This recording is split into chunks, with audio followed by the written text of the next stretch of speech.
Hi everyone, welcome to another episode of We Talk Finance. Today we're filming a very special interview with 4 professionals from the Big Four. Enjoy!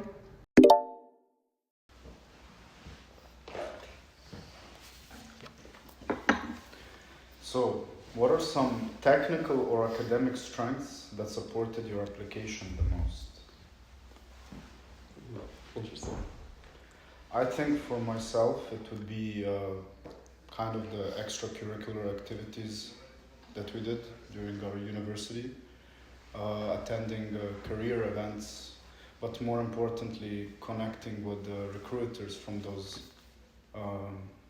career events and making sure that you stay in touch with them, especially when you're applying, so that your name will ring a bell once they're reviewing the applications. Yeah, I think as well for me it was quite similar. I met the recruiter who recruited me through a career event as well, so I think that definitely helps. And I think extracurricular activities along with some part-time jobs or internships definitely adds a lot. And academically also they do care about GPA. Of course, they don't expect you to get a 9.5, but at least 7 or 8. Yeah, I think also having an internship on my CV before applying to a full-time job is what separated me from most candidates. As for others that didn't manage to accumulate some professional experience before applying for a full-time job, they were asked about that and especially why. So, how was that for you? Which part? Your professional experience, like internships before like applying for the full-time job. Well, for me it was a bit different. I think I only had, well, at the time I was applying, I had just started my only internship that I had up to that point. So I don't think for me it was so much about the work experience that I had beforehand, but for sure the study associations, just being persistent, doing a lot of different things on campus, trying to do extracurriculars, and I think that kind of, mindset is what eventually helped my application, because at some point they couldn't really avoid it because I was applying to every open position they had. So that's my experience. And that was 020, right? Yeah, I mean it started at 020 during COVID. That was this thing that I did in the student panel, kind of during bachelor, and then master's career club during the masters. Yeah, and just all sorts of extracurriculars. Yeah, trying to be on good terms with the professors. Yeah, getting, for example, the extra presentations after every course. Remember this time we presented to KPMG. Well, no one else wanted to do it. We said, why not? So we just took the final assignment, presented it in front of them. And I think that mindset of just, wanting to take the extra step and just being very persistent in the end is what I think helped my application the most. I think for that, actually, that very specific presentation that Vlad's talking about, we had evaluations course in the Master of Finance, and only a number of groups decided to present their evaluations case to KPMG. But the advantage that we had is when I applied to KPMG, this director from deals, he actually recognized me, and now we actually see each other in the office quite often. So yeah, I think that's what helped me the most. I definitely agree. I think it's about seizing all the opportunities that you're faced with, especially during university years. Because not everyone maybe has the luxury of doing an internship during their studies, or if you're an international student, it could be more difficult finding an internship, especially after you graduated. So I think seizing the opportunities within your course, within your program, is something that really set me apart when I was applying. And unfortunately, I think GPA does play a bit of a role in the application. So all of the Big Four, or just MBB in general, that I was applying to all requested transcripts, and I think it's definitely something that they look at, but more so from an angle of discipline and grit rather than just the number in and of itself. Yeah. So I think it makes a difference if you show versatility in what you've done, if you also know how to explain what the intention behind the experiences you've chosen to pursue during university or afterwards. I think the intention and the mindset behind it is more important to them than necessarily the names on your CV, like a big company or another finance internship or something that you've already done in the field may be less important than if you don't explain the mindset behind why you chose it and the skills and the culture fit you then present to the company afterwards. Yeah. We were talking about it earlier, but it's also like painting the story behind the application. For sure. So like the story and the whole rationale of why you did certain things to arrive here. I think that also stands out it makes your application stand out from others. Yeah, I completely agree. The intentionality behind it makes a big difference, because then they also get the impression that you know who you are as a person, the career track you want to follow, and that you have a grasp on the goals that you're planning to set for yourself within the company, because I think that's something, at least in my experience, that they value. So having that input on your character right from the interview is something that I think is really important. How do you guys, what would be the advice you would give to your younger self, or to maybe students who are now in a master's degree? Because looking back at it, it's not quite easy to do an internship and a full-time master's course. In my case, I managed to hit the start of the internship just before we submitted our thesis, so kind of timed it so that I wouldn't have to be doing the internship during my thesis. But I think in your case, Vlad, I think you were doing an internship full-time whilst also doing a full-time master. So how do you go about that? There was a few months of overlap, so I was writing the thesis. At the same time, I was doing, it was a part-time internship, so it was Monday to Thursday. So kind of, you remember that time very well. We would just meet up at 5-6 p.m. At the university library right after the internships. Yeah, and just work on the thesis. So it was a time where we had a lot of stuff to do, but it didn't feel like so difficult because we did it together, and it was also just, not as much pressure as a full-time job. So an internship, it's an internship. So you don't feel so much pressure from it. So once you clock out and you go to do your thesis, for example, you can switch your mindset very easily. So in my personal experience, it was quite manageable. So. What about you? No, I also was someone who did an internship during my studies, and it was in complete parallel to my master's. So I started my master's in September, started a full-time internship in October. So my entire internship was completely in parallel to my master's degree. And as much as it was a struggle at first to kind of juggle both, I think, like Vlad said, the fact that it's an internship helps a lot. So they don't expect you to be perfect. And I think that's one thing that I had to get over quite quickly, because I wanted to make sure I'm making an impact at this company, or like also making them notice me, because I thought that would be more important. But they are ultimately there to teach you. So I think that's something that I would really, really recommend. Definitely take the internship, do your best, even if it's on the side of your studies, if you think you can handle it. Because in the end, I've acquired so many skills through that year that I spent interning, even though I fell short on certain things, or as long as you're communicating it and you manage their expectations, I think it's an invaluable thing to have on your CV and your personal growth, if you can manage. That's also fine. Yeah, I think managing expectation is a key one for all these firms that we work in as well. And I think for me as well, it was quite similar, because but not very same, because during my bachelor's, I did the thesis internship, but then with the thesis internship, actually, they let you go to the office and you just do your thesis there. So it's kind of easier. But then the weeks that I was working, because you had to work for a certain amount of weeks, and then a certain amount of weeks you can do thesis, then it was a bit tricky. Yeah. But again, it was the weeks where university wasn't the most busy, so I managed it according to that. And then during the master's, it was working student, which was only 16 hours a week, so not as difficult as you guys. But then it was 3 days we would have classes, and then the other 2 days I would be at the office, and it was manageable for me. I think the bottom line is that you have to then set apart some time and definitely do the internship. I do, even if you're studying. Yeah. Okay, so what's something unexpected or surprising you learned after joining the firm? Anyone have one off the top of their head, or should I go? I didn't prepare this one. No. Yeah, sure. Are you?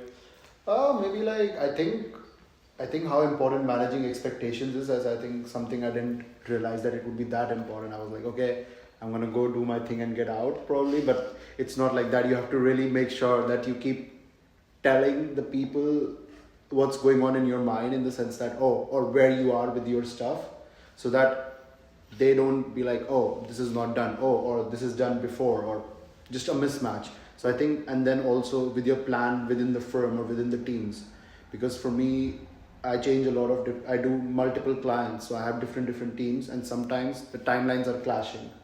And then it becomes really difficult, because it's 2 different teams, they're both looking at me like, we have a task for you, can you help? And I'm like, I am one person. So then it's always interesting to manage expectations and be clear with your communication, which I didn't realize how important it was until I joined full time. Yeah. I think to add to your point, comparing university work and then professional work, Yeah. I think your work of course, at EY, it really matters. You involve a lot of other colleagues, so something that's different than when you're doing just an assignment. You only need to answer to yourself. Yeah.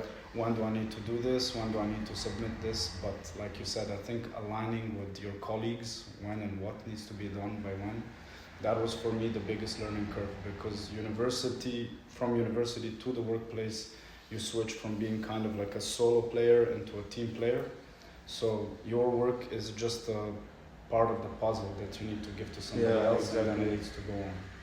So I think communicating expectations and timelines is the first steepest learning curve that I had at KPMG. I actually was thinking a little bit differently. So I completely agree that managing expectations was one of my harder things, because I was under the impression that I just needed to submit everything. Whatever deadline, I had no say in negotiating it, but I found that actually I met with better reactions or more respect to my boundaries as an employee if I said like, hey, I cannot do this by this date. If you want it done properly, it will be done by X date. And in that same vein, I also was a bit surprised, because it's my first experience in Big Four. I also came right out of uni.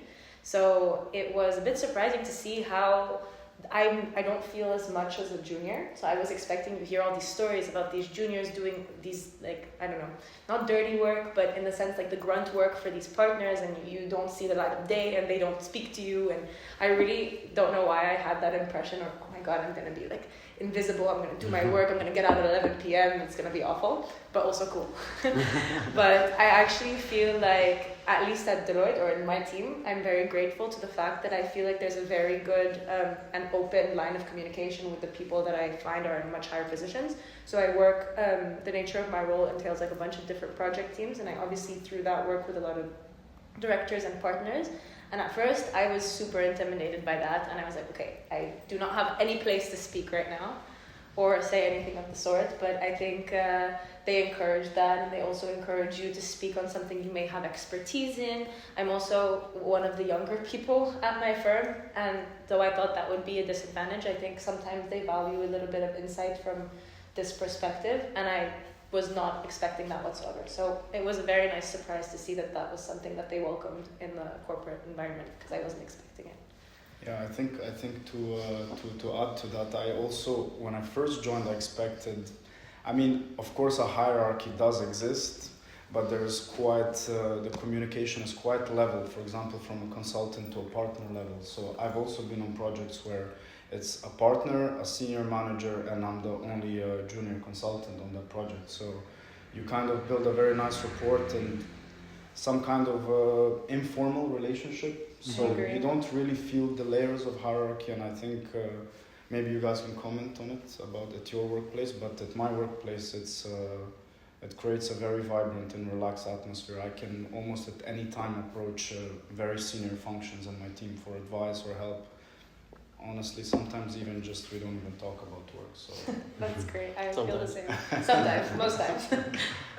No, I'm kidding. But yeah, I completely agree. So, which departments or service lines are growing the fastest or are the most competitive? This is a spicy one, I think. What do you think? Quick fire. Because I'm biased, I think audit is growing very fast. I think audit is not necessarily growing fast, but audit is just going to maintain. Everyone's always going to need an auditor. Exactly. So audit is always a very stable work, Exactly. especially if you work as an auditor. So I don't work as an auditor. I work as a consultant in the audit field. So it's a very interesting mix of disciplines. But as someone who's seen a lot of my friends go through different things, who's been through the job market, I think there's so much demand for everything that is sustainability and ESG related or CSRD related, especially in big corporate firms, because they know that any sort of accusation or things are looming around the corner a little bit and they want to be equipped. But also I think it comes from the good intention of trying to keep up with times that are completely changing. Everything is evolving, and it's up to these companies that have so many clients from so many walks of life to keep up, so they can ensure that, especially as a professional services company, that they can provide the most up-to-date, accurate, efficient, all of these keywords advice to their clients by keeping up with everything that's going on now. So I think CSRD is a big one, sustainability, anything down that route, because there is an increasing interest in it, as it should be, because it's quite important. And I think that companies are slowly starting to get on that train, which is good. On my end, in financial risk management, we are also working a lot on tremendous projects, plethora of projects related to ESG risk. And in my working space as well, we are also doing regulatory implementation. So for banks, the new Basel IV regime has been in effect since beginning of this year, and a lot of banks have already been preparing for it in advance. So in my workspace, guys, in the risk and regulatory division of KPMG, we have a lot of regulatory support and a lot of ESG risk growing in the banking domain. Yeah. I think for me, at least in the M&A department, in the deals department, DDV, so delivering deal value, is a big team that's growing, I think, faster than the other teams.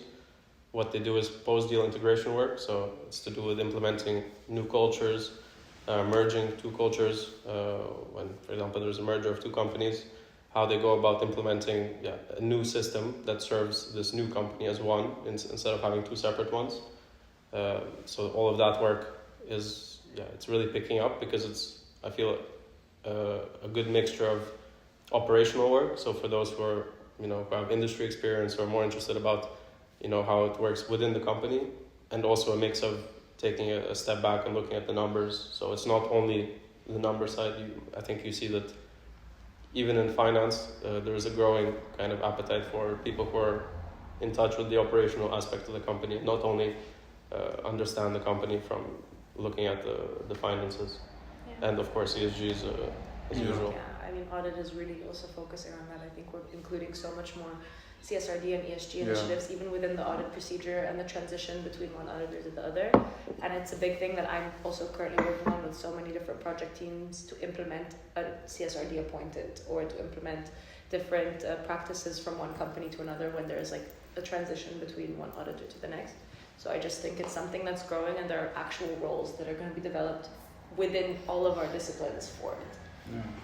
Guys, as long as companies exist, audit will always be in demand, because we need to know if the numbers are true. It's kind of needed. We need to know. Okay. Which skills have proven most valuable in your job that university did not prepare you for? And that's a very, very good one. I think Excel. PowerPoint. Let's get them out of the way now. Excel. We had PowerPoint. one course where we used Excel. Yeah. I don't remember if you know it was, I think, asset management, where we did we tried to make a portfolio kind of returns in Excel. Yeah. That was not nearly enough. As much as you needed, yeah. No. Yeah. Luckily, I had the internship to at least understand how it works a bit. Oh yeah. But yeah, to be honest, in my opinion, University of Amsterdam could do a better job at preparing you with the technical skills you will need at the workplace. I do want to say that technical skills are all well and good. Like, my curve of Excel started here. Like, I was Excel loser. Like, I really sucked. And then now it's really increased dramatically since also joining like internship. Then Big Four, Excel is my holy grail. I cannot live without it. But I think that the UFA was good at teaching like different soft skills that I think are more valuable to recruiters at Big Four companies, at least for juniors. Because I don't have so you say like typical finance background. I started as a media student, then I did economics, then I did strategic management and digital communication. Like, I really was undecided during my studies, which I think that's what it's for, to try and figure out what you want. And I think what they really value is your mindset and your coachability, so that you can be implemented into different teams, and that you're willing to receive feedback and implement it and work towards getting better. And that was something that I noticed within a lot of people who interviewed at a junior level, and myself, that was something that they really valued. And the questions were also tailored to that, and tailored to how you react in different problems, how you face difficulties in the workplace at university. And I think UFA is not necessarily an easy university to complete. Yeah. It's difficult. You don't always have the resources you need. There's so many people and so many teachers, some might not be for you, some might be, that I think going through that, you learn a lot of soft skills that end up being very valuable in the workplace, such as facing hardships. Yeah. Coachability is a huge one because I that's think what they presentation value. skills as well. Presentation We skills. had a pretty big emphasis on presentations. I think for Especially every in course we had a lot of Yeah. after I every course agree. you would present your finding. I think that was one of the skills that they did prepare me for. Yeah. But- And even like with the group projects, it did help a lot to understand how to work with different people as well. Where sometimes not everyone was working the way you wanted it to go, for example. And I think those type of skills, even during bachelor's and masters, I think pretty much every month we had a group assignment, or every second month at least. And I think those also really helped. And also get different sides, or like different groups. So then you see different types of people. Like there were some groups where I was like, everything is efficient. We are not even talking and everything is getting done. And then there were groups which were like, whatever you do, stuff is getting done on the last moment. Yeah. So I think that also gives you that experience of working with different types of people. For sure. And I think unless the role is super technical, so obviously if you want to become an auditor, you have to pass tests, you have to have professional technical experience. But if you're doing more of an advisory role, so I don't think there are obviously some hard skills that you have to have, and that comes with the degree that you have, of course, after a bachelor's and a master's. But I think Excel, PowerPoint, it's all learnable. Any CRM software, learnable. Everything is acquirable through time and dedication. So they check if you are willing to put in that dedication, right? So I think that's a big one. Your mindset, your grit is something that is super desired in these companies, because they know softwares are always liable to change. Things are always liable to change. They need to know your way of coping with that, and whether you're ready to get back on your feet when something takes a hit like this. So I think that's I think my contribution to this question actually is a little bit of the social acumen you have at the workplace. And where I'm coming from is, I'm pretty sure that at all of our consulting houses, you have a planning team that, based on your availability, how many hours can you work, they will assign you to a project. Now, this is one way to rely to get work. Another way to get work and get put on interesting projects is how well can you connect with managers in your team. So what I found myself is that I was able to be put in some projects that otherwise I wouldn't have had the opportunity had I waited for the planning team to contact me, like, hey, we see you have 80 hours available over the next 2 weeks, would you like to work? I didn't wait for that. I would always be very social around the office. I would make sure I can connect with everybody, whether there's coffees or you go grab lunch, one-on-one especially, because if you do this, you will find out work that is going on that is maybe not being published on your team's newsletter. So I was able to join projects that were not necessarily related only to credit risk domain, but for example, I was able to work on an ESG project for a period of time. Then I realized maybe that's not for me, so then I looked for something else in the credit risk domain. But I think being able to socialize with your colleagues in a smart way. A lot of people, a lot of consultants, I think they just wait on the planning team to assign them work. Now, I don't think that really builds it will definitely build a reputation if you get the work done. But if you're trying to hit your promotion, I don't know, in a fast track, then you need to increase your visibility by talking to these senior functions in your team. So, I agree. okay, now this is a very interesting one. I think we all stressed about this when we were studying, but how much does GPA actually matter in your experience? Okay, I was never flat out asked, what is your GPA? Like, I didn't start the interview, they told me, hi Zain, nice to meet you. How much did you get on your thesis? Like, that is not what happened. But again, all the roles that I applied to within Big Four, which weren't that many, but they were enough to notice a pattern, they do ask for your GPA, which differs than other roles that I applied to in other disciplines or other companies, even very big corporate ones.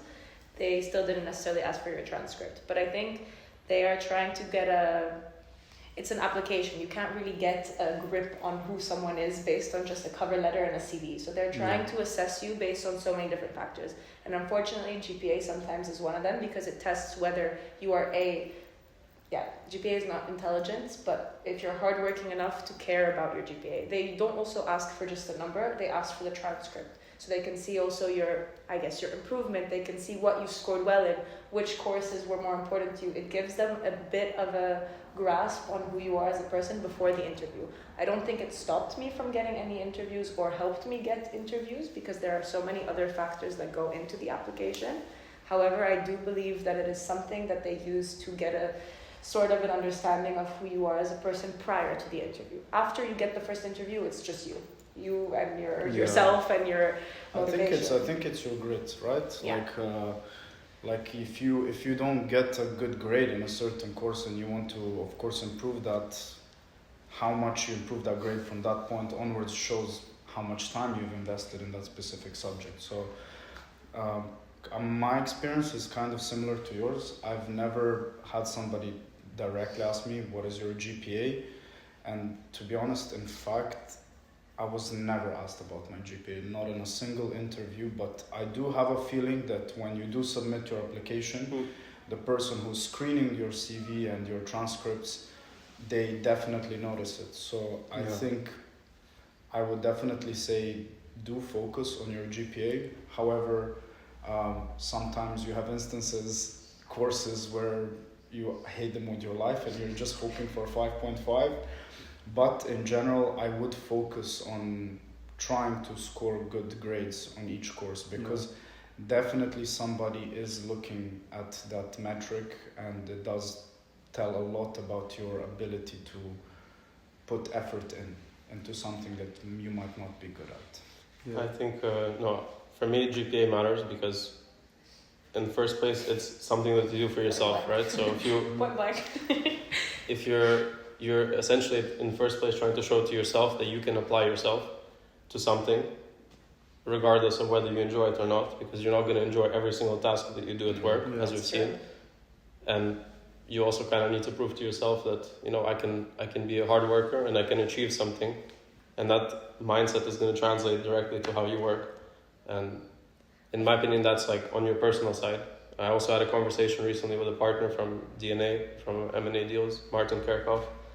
Shout out. He mentioned that, in fact, he requests even your high school GPA in your transcript.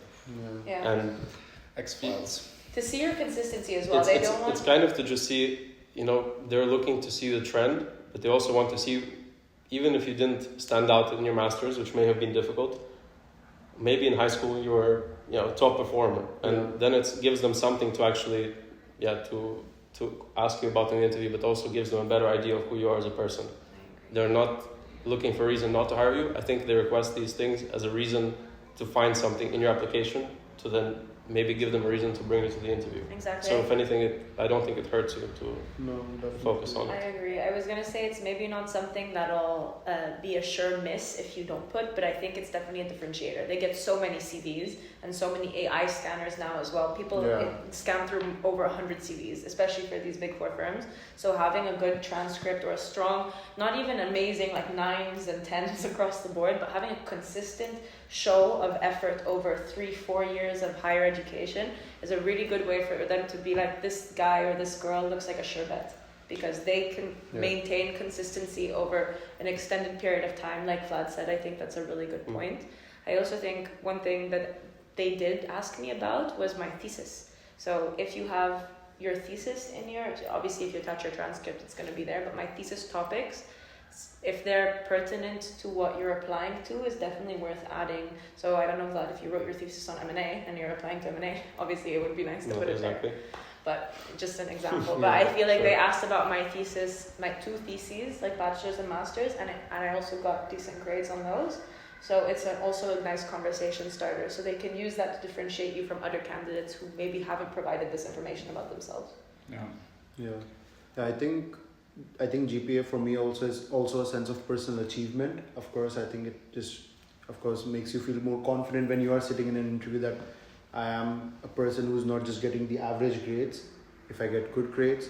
And I think it does become one big factor, especially in the initial screening. I feel like GPA matters until you get the first interview, but after first interview, it doesn't matter. Yeah. Like today, no one asked me what my GPA is. No one cares about it. No one cares about my thesis grade. But the day I filled the form, it was a question, so Yeah. it does matter, I feel. Yeah. Yeah. And for people watching, I think, it's good that we tell them that, of course, I think for most applications at some point you will have to submit your transcript and your GPA, so it is something to focus on. And it's not to say that you have to be outstanding in every course, but even if you apply yourself to that one course you enjoy and you get a good grade, once again, it comes back to the point, this is something you can discuss in your interview, something that you can say, hey, I might have, these courses are difficult, I might have gotten a pass here, but something that I really enjoy, I really stood out in it, and that can also be a really good storyline that you can show to someone in an interview. I think bottom line, just put effort. Yeah, Just and put that effort effort shows. first. Effort does pay off. Like, people are intelligent all over the world, and they come across intelligent people every day. But I think people who really want to dedicate themselves and put the time in is what they're looking for, because it's a long journey. Like, it's the long run, especially with these big fours. I don't think any of us are starting to be like, okay, we're gonna leave in 2 years. It's a slow growth, and they want someone who will be dedicated throughout the whole way. Moving on. GPA matters. What's a common myth about your company or your role that you'd like to debunk? Oh. That we only do PowerPoint, I think I have to agree with you. but we also do Excel. No, I think definitely I would like to debunk that consultants Are boring. are Are boring. PowerPoint warriors. That's for me. That was Or mine. auditors are boring. Yeah. I really think, whilst it is very good meme content that consultants are PowerPoint warriors, we do a lot of more things. Like, It's very subtle. there's a lot of, for example, a lot of programmers in my team that tend to get offended when I make jokes about that they only make PowerPoints, when reality, of course, is that you don't only make PowerPoints. I think as a consultant, it is a given that you should have very good Microsoft Office proficiency. So I don't think that others are aware that that is just the basic. And then on top of that, you need to have other skills that will separate you from the other consultants in the team. So I think you guys need to help me fight the case that we're Yeah, okay. I completely agree that it's not a surface level. Also, as a junior, of course, you're doing a lot of PowerPoints, you're doing a lot of analytical work or presentation work where you're making all of these decks and these slides, but the role transcends that a lot more, I think, where you're really contributing to a bigger picture. I like the image that you used in the beginning of the puzzle. So I think what's the big thing about these companies, or at least in my role, I feel like sometimes you don't necessarily see the big picture. You're working on this one task that's super specific, and then it contributes to a much bigger picture in front of the client. It shows this general alignment of you in front of your client, or of you in front of whatever team you're presenting to. So I don't think it's just PowerPoints. I think it's also a lot of networking, a lot of soft skills, I feel like I learn a lot on the job every day in my team, at least, and I feel like that extends just making PowerPoints. Definitely. So- I think also over the past few months, I've also had the opportunity to go work at the client. That was sick. Now, working at the client is a whole different ballgame. You also then learn how to engage with the client when you're face to face. There's a whole bunch of things that as a consultant you also need to be able to present in front of senior functions. You also need to be able to tell a story. I think for me that's actually another very big experience that I had to learn, is how do you present, like from at the university when you had to present your assignment versus to your senior managers and partners. Your story has to be tight, has to be packed. You need to know how to communicate the content in a non-boring but an informative way. So there's a lot of skills that as a consultant that you will need to attain that is outside of the keyboard, actually. I completely agree. I also think that one thing that's difficult for me, or the thing that I had a little bit of difficulty in, especially with client work, is communicating. So sometimes you have your senior manager telling you, okay, there's a certain quota, or there's a certain threshold, you cannot pass this under any circumstances. Then you're at the client tells you something completely different. How do you relay the information or also satisfy client needs? Because in the end, you are here to provide a service without also going back or folding on what you can provide as a company, right? It's a very thin line. You are managing a lot of different stakeholders, even in a junior role. And I think that provides a lot of responsibility, but with that also comes a big weight where you have to be sure that you're, aligning. everything from a internal and external side, and I think that was very difficult for me because of course you just want to promise as much as you can to the client, but then you don't want to end up over promising and under delivering, which I've almost been guilty of because you really want to just show them that you can be the best, but sometimes it's just not achievable. I have to say as well that social interaction, I think, is the number one thing that people underestimate.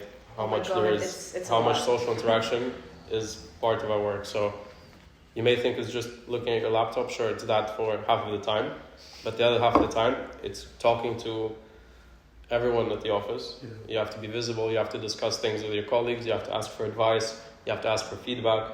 So it's upwards, downwards conversations with clients.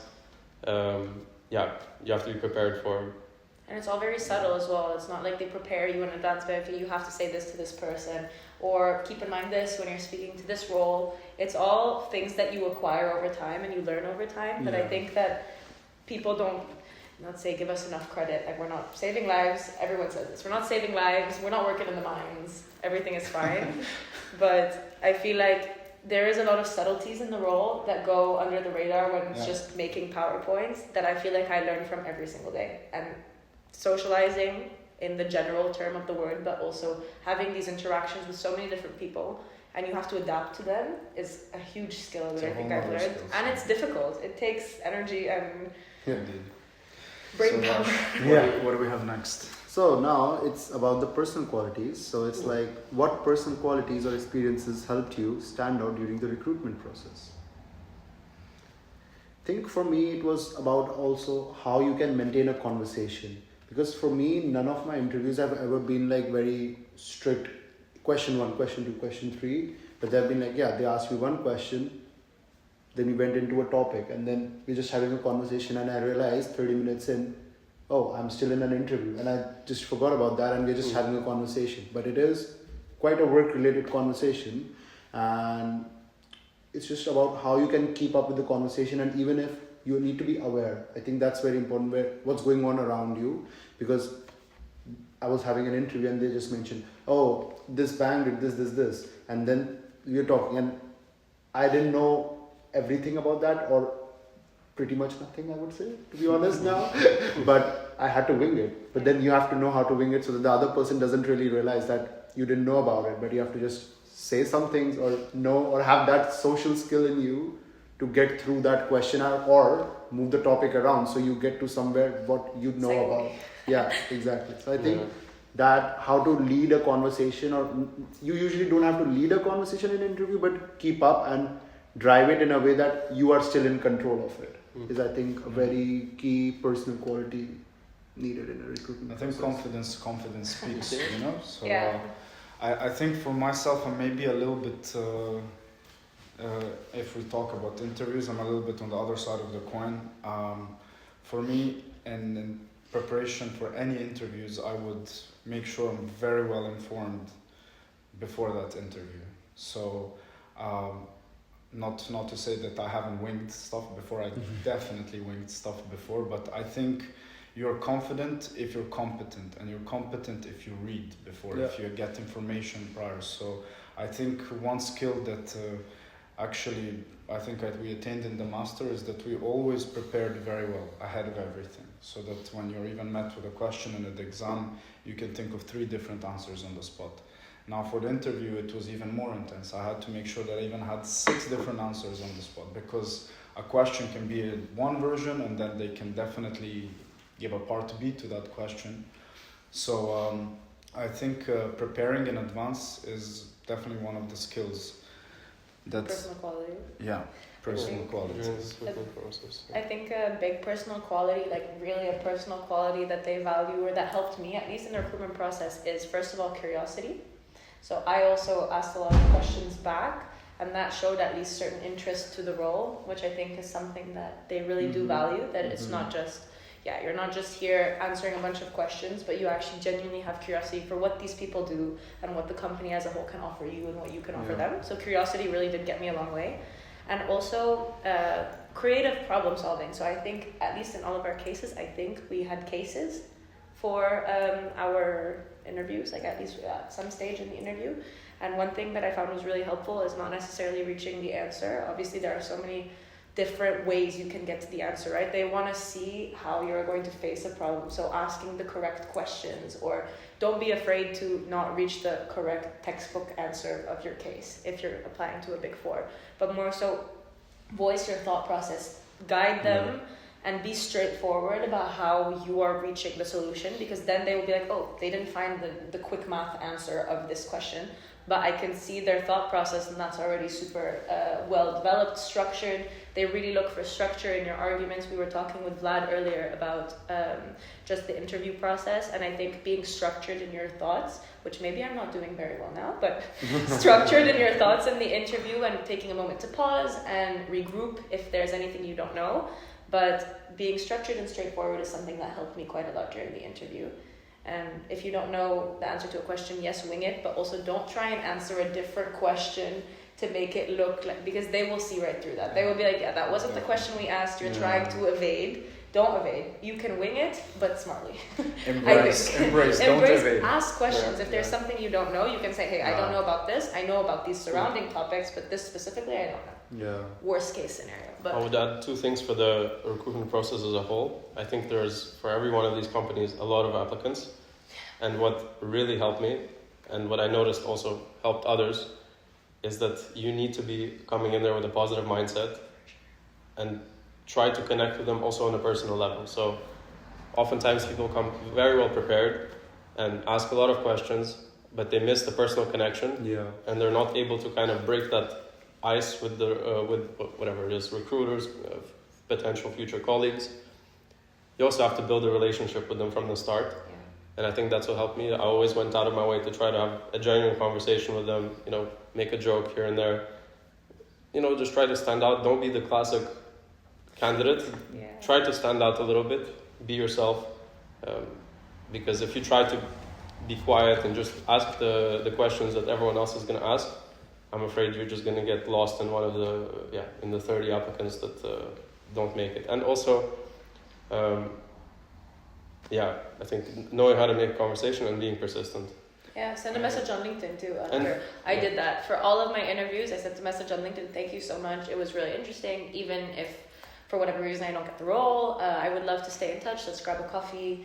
I'm super interested in what you do, because genuinely I didn't apply to roles where I wasn't genuinely interested in what the people were doing. I understand that sometimes you do have to lie a little bit, but you can tell when someone's being genuine. So I also think go for what you really like, pursue what you really are passionate about, because that would also, like Vlad said, set you apart in the interview. If you're passionate, you will make genuine and real connection with the people who are already working in that field, and it shows. You can feel I think, guys, I think that beautifully feeds into our next question, which is, what are the most common mistakes that candidates make during recruitment? Now, maybe without overlapping your answers too much, but what mistakes may have you done, or mistakes you've heard about during the recruitment process?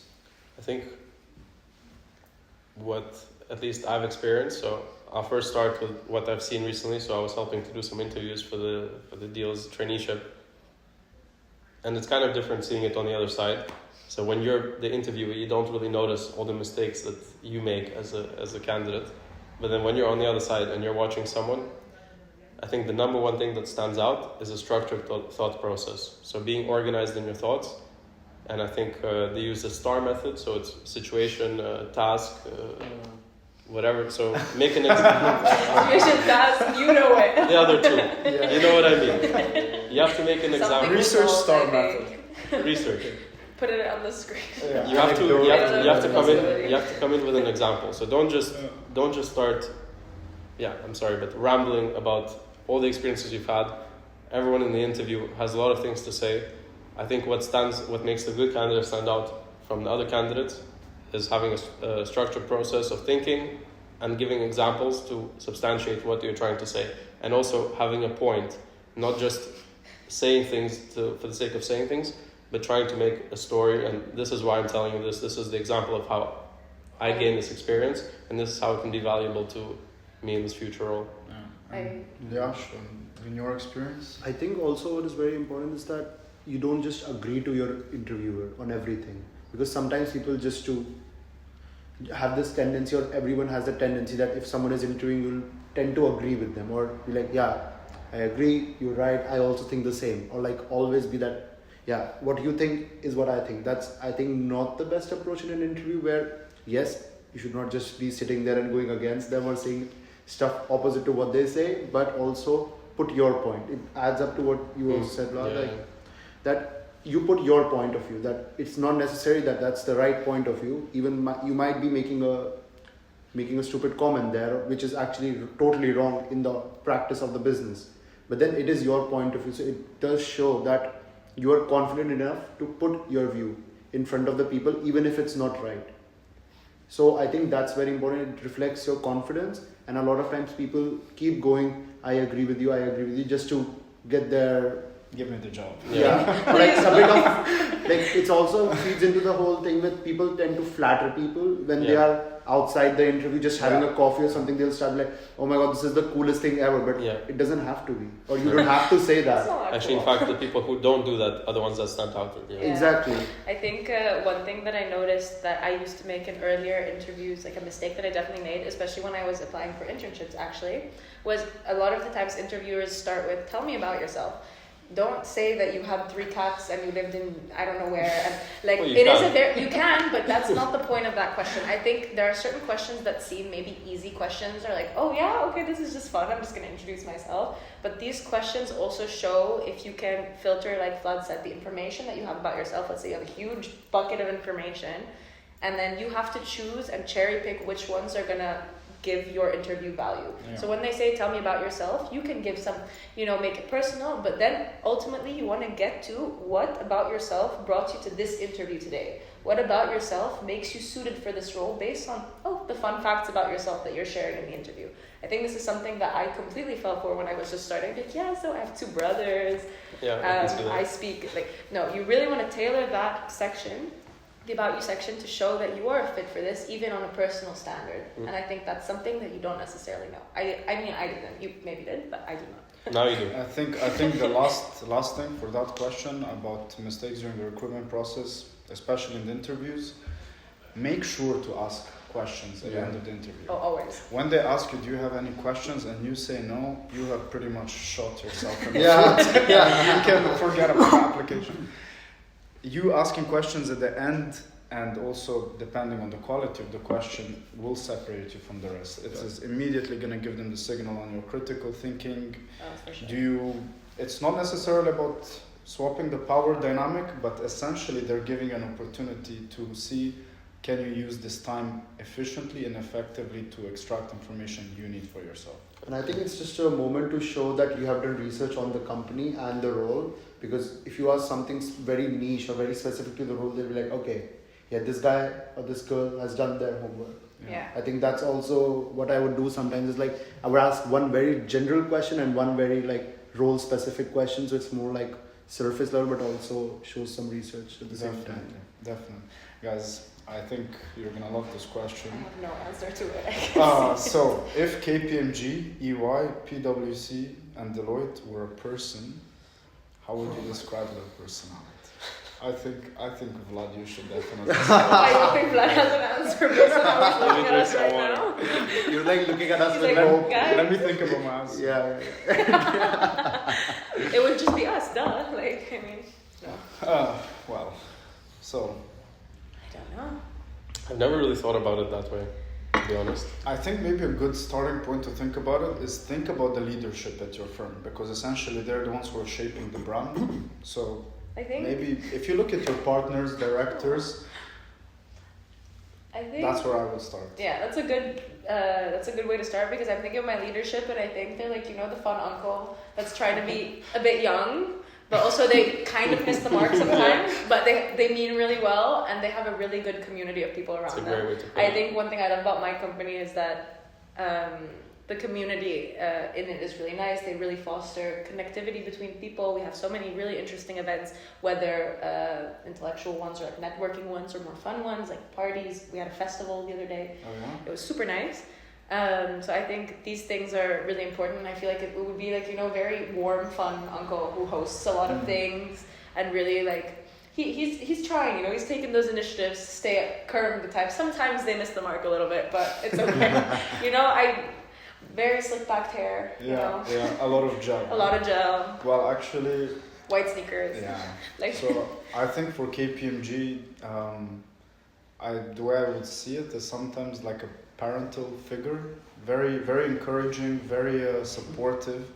At KPMG, our leadership very much values, supporting you in your ambitions and development. So, for example, when you propose an initiative that will be for the welfare of the team, they very much support that. But they push you and they give you resources to think how can you develop yourself, not just only at a professional level, like in terms of understanding content and tackling bigger projects, but also as a person. So like, for example, if you're somebody who struggles with public speaking, they offer courses on that. And sometimes they, I want to say tough love in a way, because we have a colleague, his name is Ali, he is currently actually working on one of these soft skills of public speaking, and his development coach is very much actively pushing him in that direction, because sometimes as individuals we will kind of go astray from the things we want to develop, because maybe we're not so confident about it, but KPMG does that within their boundaries in a very nice and supportive way. I really like that. I think our companies would be friends. Besides the rivalry of the green and blue, but I think we would be friends overall because I think because KPMG has Dutch roots, and usually Dutch gentlemen are the ones who put a lot of gel in their hair. So we definitely take the I gel. think integrity is also a big one. I think we can all relate to that, but I think Deloitte, honesty, integrity, equality, equity as well are all big values that, yes, they are in the value book of Deloitte that I see being practiced on a daily basis, which I love. Yeah, so maybe we're not a bit, because we're not narcissistic. I was going to say, I mean, they do tend to be a bit bureaucratic sometimes, I think. But other than that, I would agree with the fun uncle image. Fun uncle image. Yeah, now I sound like I don't have an answer, but I do agree with the fun uncle image in general, but I think it's also someone who is very structured in their approach and like what they want to do or how they want to approach it, and also quite planned. I would say that's one thing, but also cares about the people who he or she works with, in that sense that about their well-being, and also about the inclusivity of the people who are there, whatever culture you're from, whatever background you're from, whatever you believe in, you're always accepted. And I think that's a very good quality of the EY person, if I put it like that. I think one more thing about, I think generally, or maybe about Deloitte, I feel like working in a big company, and if this big company were a person, you don't have to reinvent the wheel, right? You maybe are struggling, even with bureaucratic or administrative tasks, there's always a solution for everything. So it's like this, I feel like it would be this wise, fun, family member where you are entrusting them with a lot of things. And at least in my experience, I've never had an issue, whether HR related, or if I want to lease a bike, or if I wanted to get something reimbursed. They have the answers to everything. I think that's one of the big perks of working for such a big company, where you really don't have to reinvent the wheel on smaller issues like this that you may be like, oh my God, what am I supposed to do, especially as a new joiner? There's a form for that. I'm like, oh, that's wonderful. But the form can be annoying, that's a different thing. Yeah, but that's just because we don't want to fill in the form. But the fact that there's a form... Yeah, slightly bipolar. I'm not going to say that. Okay, so moving on. What does career progression path look like, and how quickly can someone rise through the ranks? So, at KPMG, usually there's a 3 year 3 years between each function level, starting from consultant, then you jump to senior consultant, after 3 years manager, after another 3 years senior manager, director and partner. And then of course for the people who really want to stay in consultancy forever, then you of course have equity partner. However, at every stage of progression, there is also a fast track, which is something you would discuss with your development manager. And for that, then more ambitious goals would be set for you that you would have to hit in a space of 2 years rather than 3 years. But typically it's 3 years at KPMG between every layer. For us, it's 2 years. Us too. I'm not sure exactly if the stages are completely the same, but I mean, from the career progression perspective, you kind of have an end of year conversation every year. So you set yourself goals for the year, and then at the end of the year, you look back on them and see how well you've done vis-a-vis those goals. And yeah, so that's quite a stable progression. I think you do see at the end of every year, I'm not sure if you guys experience the same, but at the end of the year you usually look back and you say, yeah, I've learned quite a lot of things. And that's happened for me 2 years already. So first year I'm kind of learning the grips. Second year I feel like I'm getting more confidence to do stuff on my own. Yeah, so this, for example, this year is hopefully promotion year. It's going to be 2 years at the company. So I think it's quite a visible progression. And I think that's the advantage that the Big Four has compared to industry, where we have a very clear progression. And yeah, you can rise through the ranks relatively easily if you're persistent and hardworking and stand out. And yeah, eventually you can rise to the top if you're willing to do that. Yeah, I think UI also mostly has a 3-year progression per rank, but I think also you can go fast track with 2 years depending on the performance, and if you set ambitious goals, and also get into teams that need more people of a higher rank, that can definitely help you as well in your further progression as well. And yeah, I think it's really also about you if you want to progress and how, because there is a very simple and set structure. If you don't do something out of ordinary as well, you can keep growing and climbing that ladder. It will take its own time then, but if you want to push, you have choices and you can push and get there faster as well. Yeah. For Deloitte, it's similar to at PwC, where it's every 2 years, and we have check-ins twice throughout the year. They call talent review, and you usually request also the people you've most recently worked with to provide feedback on different goals that you've set for yourself, and you always have to define those goals at the end, like right before the new start of the fiscal year. So I really like that I'm constantly also improving myself based on standards that I've set, because no one else sets those goals for you besides yourself. So it's really something that's personal. You review it with your development coach or your manager, and you tell them, hey, this is what I think I want to get better in, depending on what I've worked on so far. And I really like that personal aspect of it and the fact that they support you through it. And I think it's quite straightforward. I mean, rising through the ranks, you know what to expect, right?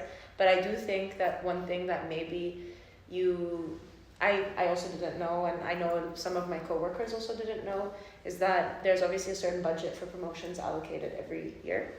And so if there's a lot of analysts or a lot of people on the same job grade that are up for promotion that year, you really have to stand out if you want to be part of the select, 3 or 4 to get promoted. And it becomes competitive. So visibility makes a difference. Networking, the quality of the snapshots that these managers or the people that you've worked with have provided for you make a very big difference. So yes, it's quite straightforward, but sometimes there could be some hurdles that you need to cross that you don't necessarily take into consideration, because you think, oh yeah, every 2 years I'm going to get a job grade promotion. It's not necessarily that simple, but it can be if you put in the work and you really try and distinguish yourself amongst the rest of your coworkers. Okay, so now it's more about us, or not personally us, but it's about what personality traits tend to thrive at your firm. So it's about what personality traits tend to thrive at our firms. On my end, I'm going to refer to something I said at the start. I think it will be particularly useful for the viewers. I think what I mentioned at the start about the social acumen, the ability to connect with other colleagues, and not just at your function level, but at manager or senior manager level, because you need to find project opportunities, for example, quicker than others. And in conjunction with what Zain was just talking about, for you it's called talent review, from us it's called performance review, but every consulting house has a one period in the year where you connect with your development manager, set the goals for the next year, and it is exactly these goals that will determine if you will be up for promotion, the upcoming promotion. So I think if you want to set yourself apart, if for example the budget is low, you need to be competitive and you need to jump on those project opportunities quicker than others. So connect and socialize, and that would be, I think, my answer for this. Yeah. I think in the deals department, that's also a bit of the stereotype that, you have this idea of FaceTime. In my team, in valuation, it's not so prominent as in banks or private equity or even in the corporate finance team. But it is true that being hardworking and persistent. For me, it's number one because it's visibility. People who work with you notice that you're ready to put in the extra hours compared to the others. And of course, people who see that will want to work with you again because they see that you're willing to go the extra mile, you're going to take some work off their shoulders. And that's very valuable for standing out and getting more projects that are going to even further contribute to your development. Another thing I would say is for sure adaptability. You have to be conforming to different teams. I don't think it's ever the case with you guys either that you will stay with one team. You will be within 10 different teams in a year, and you have to know how to align yourself to the dynamic of every single one of those teams and succeed in working with that team. And also you have to be very coachable. So you have to be able to take feedback, incorporate into your performance, and that's not always the easiest thing. So it's something that I always had to learn when starting. Feedback, and this whole feedback loop is really important. So you have to, at the start of a project, kind of ask what are the expectations from your manager to you, and then have that conversation at the end of the project. How did you do? How was your performance? And the point is that you try to be better for the next one. I think the people that are very good at those things tend to thrive for sure. I agree completely. I think adaptability is one that I also came top of mind as soon as the question was posed. I think you're also interacting with people from different functions, but also from different backgrounds, so you're not always going to agree. So to keep a civil, professional, and even friendly environment within the workplace with people you don't necessarily agree with, don't necessarily like even, sometimes, is quite difficult, especially if you still want to come across as genuine, right? You don't want to be fake, or it's a difficult line to cross. So I think being adaptable, being flexible, and just being genuinely also curious to learning more about different people is something that'll help you thrive. I also noticed everyone at my company is very fit. There's a lot of fit initiatives.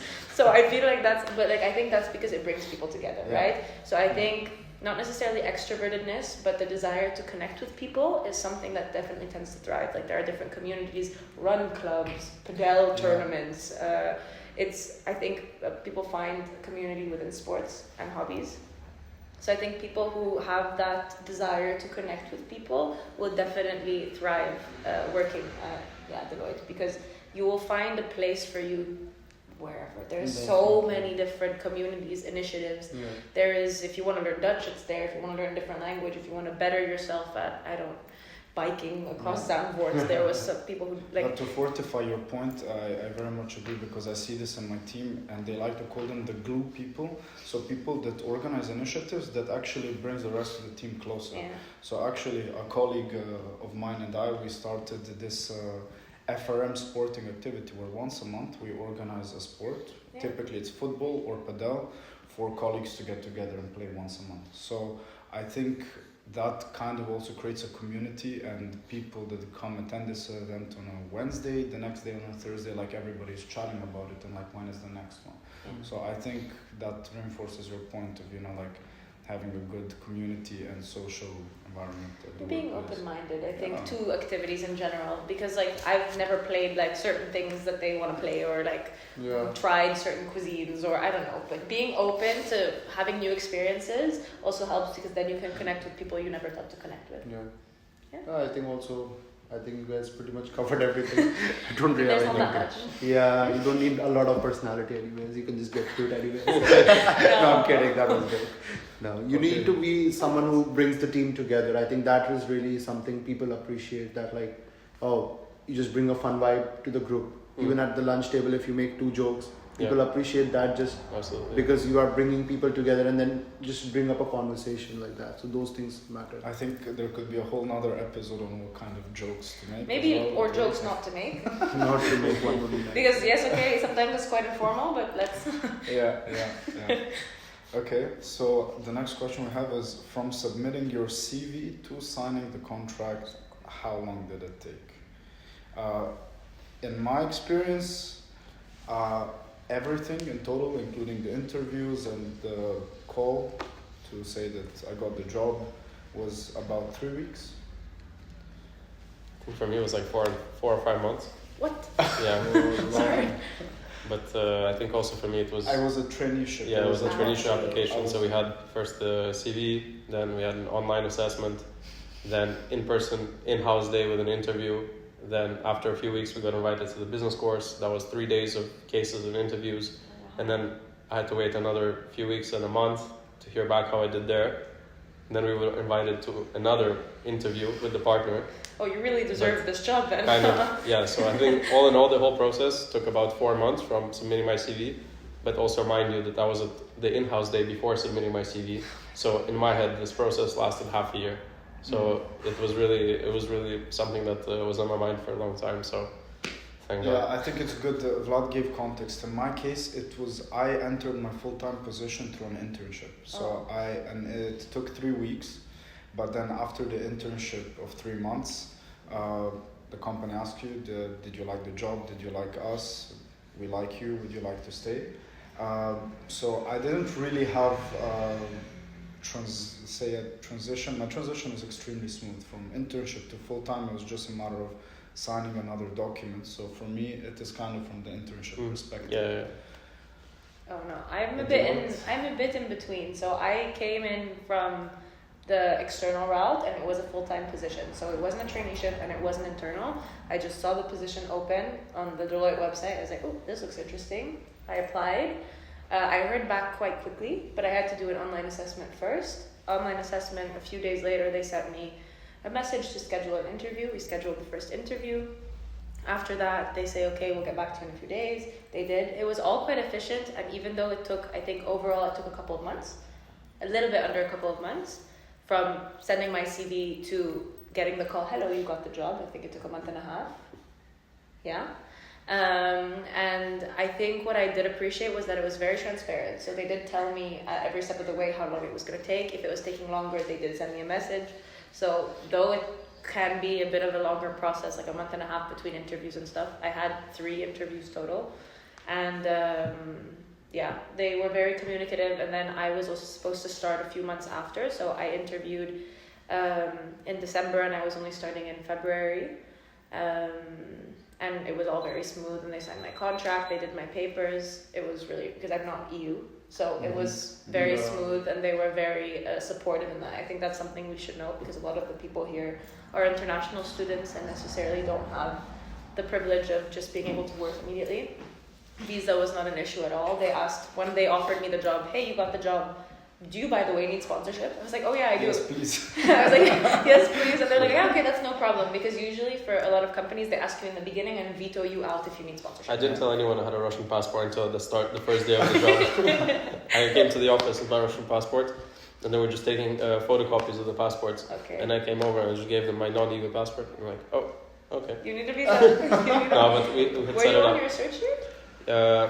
Yeah, so behind the scenes, I was also HR was aware. Okay. But that was my question. Not everyone. Not Yeah. everyone. I For realized me, I that- think quite similar to Zach, because like I was also like doing an internship, but then also working student. So I was there, and at some point, like at the end of the working student, like this time around last year, they were like, "We're gonna give you the job. You'll get a call from HR eventually, and then you can sign and everything." And I'm like, "Yeah, you're giving me some uncertainty there, but like, I would like to see the document, please." But Please. other than that, I think it was for me. It was like I didn't even have a formal interview for my full-time job at EY itself. So Was it more of like a conversation with the partner or exactly, directors? yeah. Like I had a partner conversation. They were like, "Oh, what's your plan? How was your experience?" Blah blah. And I'm like, "Yeah, well, I would like to join." And he was like, "Oh, that's a short conversation. That's what I would like as well. Cool. We will Yeah. talk to HR and then go further." So I think for me it was quite straightforward. Of course, during the thesis internship time, there was like 2 months, 2.5 months of the process, couple Yeah. of interviews, Yeah. Yeah. the usual, but not as lengthy as Vlad's. But I think, yeah, all in all, it does take some time. So Yeah, Yeah, I it think- takes I like think a 3 months is the couple good months. I think average at couple least. months is a good Reserve average. reserve some time, and I think maybe Yash, you can agree with me on this. Like, if you're gonna make your way into the company through an internal position, like an internship, I think it's much easier. It's much Definitely. easier for us, because also for the internship, it was only 2 interviews, Yeah, and then an informal conversation with the partner. Exactly, So yeah. if you already built a rapport, it's pretty same. easy. Yeah. Okay, guys, shall we talk honestly? no. Yeah. Or have we not been? Okay, let's talk honestly about work-life balance at your firm. What is the reality? Armageddon. No, I'm kidding. It's not that bad. I think it depends. So I'm in the audit department and we have busy seasons and non-busy seasons. Busy season is quite busy, hence the name, ergo the name. But non-busy season depends. I think it also depends what I'm staffed on. So I'm working as I'm working as a consultant for audit teams, which is super interesting. I help and guide through the bid procedure, the So proposals. you talk honestly, yeah? I am talking. I didn't say anything about the workload yet. I'm just explaining the context behind my You role. can tell us, it's fine. So some days are quite intense and some weeks are quite intense because I'm also managing a lot of internal things but also external things, and it's a lot of deadlines that unfortunately are not in my hands to change. So there are some days where I'm working quite late. The latest I've worked since joining has been in office till 11, because after 11 they tell you, hey, do you want to stay after 11? We have to give you a code. Like it's a bit of a pain in the pain in the. But then I also sometimes work on weekends. I do like that at least my position is quite flexible in the sense that I don't have to always work from the office. So a lot of the times if I have a lot of work to finish, I will just lock in from the house, start working at 6 a.m. and then I don't have any commute time. I'm really just like locked in for as long as possible. Wow. But sometimes the workload is really manageable. And my manager is also very, we have a very open line of communication, and she's really nice. Like, I think in the Netherlands, actually, especially for our big four consulting houses, it's great. we have an amazing work-life balance. Because from colleagues I've heard in Germany, KPMG, In Italy, they really can suffer sometimes. I think in the Netherlands we have a great work-life balance, and of course, even in advisory, not just in insurance, there is seasons, especially if we're on client work. There you can be expected to work quite overtime sometimes, but it's not consistently throughout the entire year. Yeah. So you have very busy periods, especially if you have a big client that might be demanding. But when you're not on a demanding client, then usually 6 o'clock, you clock out 9 to 6. I think it's very manageable, and you can still then have some evening to, Hang out with each other. beer too. There's always time for that. So, yeah. Boys? Yeah, I think it's up and down. There are periods where it's better not to plan things after work because it can be a bit unpredictable. Yeah. I don't want to disappoint any of my friends saying, let's go to dinner, and then all of a sudden I can't join. So that does happen. And Been there, done that. it's just how it goes. But it's really, it does balance out, and in the end, it's not, at least for me, not a strict 9 to 5, but I think if you take the whole year, overall you do kind of average out around that time, and you do have time for stuff to do after work. If you don't have time after work, you can make a bit of time in the morning. And I'm not working every weekend, even though I've been working the past 2 weekends, but that's very exceptional. I mean, we are here on a Monday, right? So We are here. Yeah. clearly it's not that bad. Yes, what do you Yeah, I think? think pretty similar to what Lars said as well. I think like over the year it averages out quite well. Like I'm taking 6 weeks off in a month. Oh, wow. So Okay. I think that's not Never too mind. bad, then I don't complain. But of course then during the busy season, like from Jan to March also, it was quite a lot of work. Of course, not 9 to 5 definitely. So I have also had a moment where I was about to get kicked out of the office because they were closing it at 10 or 11 as well. But that's a part of it, I think. And I think when I was applying and also talking, because during my internship I was in the same team as well, which I joined when I was full-time as well. And when I would say goodbye to them at 5 o'clock, they would be like, we'll see you next year, and make a joke about this. And then like, so I knew kind of what I was signing up for in that sense. And I think, yes, there are weeks, or I would say a month or two, which is very demanding and very difficult, where your social life and your personal life takes a bit of a backseat. But overall, I take it every day. I don't complain. Yeah. Do you guys also maybe get time for time? So I know that there's an initiative at Deloitte, which I really like because it gives you then incentive to finish also overtime. Every hour you work overtime from your contract hours, you get it as an hour of vacation. Yeah. So if I worked an extra 8 hours on a week, then I can get a day off. Yeah. And that's really nice because then it makes you feel like, okay, you're not, you're working, but also they appreciate that you are taking time from your personal hours to complete work that isn't necessarily supposed to be done in Yeah. your personal hours. Yeah, that's You don't have that, right? that's not really the case at KPMG. At KPMG, you just put in the work, and then there's gonna be times that are better, and then times that are a little bit less better. I know you so- play foosball at the office. Well, there is of course a little lunch break. Downtime. Yeah. I agree. I think the bottom line is Netherlands as a country Very good. has very good work-life balance, but expect that sometimes you're gonna have to put in more work, right? But I think Yeah. that's every job in Netherlands as well, beyond Big Four as well. Yeah. Yeah. Like I was doing an industry internship before joining EY. Yeah, I know my managers and all, they were working till 7, 8 every day. That's okay. But again, then the way the work is structured and the compensation also, of course, compensates for it in a different way. But yeah, I think it's every industry and every job. It's doable. But it's very doable. I'm not gonna I'm complain. surviving. I'm No, not- I'm not complaining. Finance is not for the weak, so be ready. Oh my god. So be ready. Okay, so guys, do you think audit remains the default entry route into the Big Four careers in 2025, or do you think that this has shifted? I don't think it's a default entry route. I think it is a relatively easier entry route than maybe M&A or corporate finance. I would say that, but I do also think that the amount of internal transfers have relatively gone down as well. Like earlier, a lot more people would just get in through audit, in a year go to M&A or go to corporate finance because that's eventually what they want to do.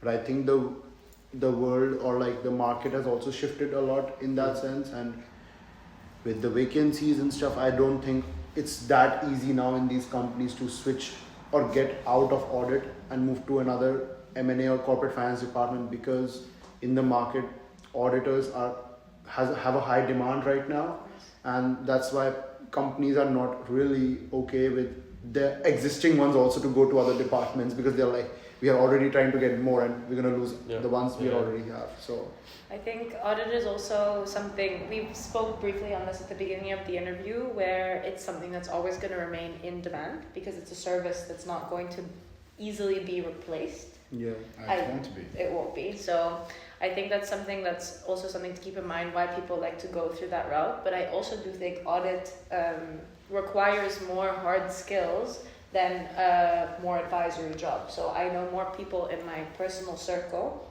who work in advisory than in audit, because if I wanted to work as an auditor now, I couldn't. I don't have the skills or the degrees or the prerequisites to work as an auditor. And I think people, it's technically the easier route because your job is more guaranteed. However, you still also have to but make the effort to get the requisites that are needed. I think you can maybe attest to that more than I can. But I'm working not as an auditor. I'm in the audit department. But if I wanted to work as an auditor, yes, I would have a job. But I don't have the requisites at all. So I'd have to restart my career track, right?